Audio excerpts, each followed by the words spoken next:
দিনগুলো আপনার সঙ্গে যাই মাঝে মাঝে।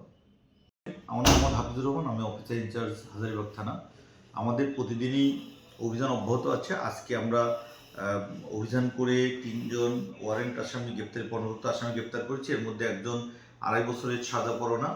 এছাড়াও আমরা ইয়াবা সহ আটক করেছি এবং বিভিন্নভাবে মাদক কারবারের সাথে জড়িত সর্বমোট 25 জন আসামিকে আজকে অভিযানে আটক করেছি আমরা এ পর্যন্ত। আরও অভিযান অব্যাহত আছে। এটা তো হাজারীবাগের সাধারণ জনগণ তারা বলবে যে হাজারীবাগের আইন শৃঙ্খলা কেমন।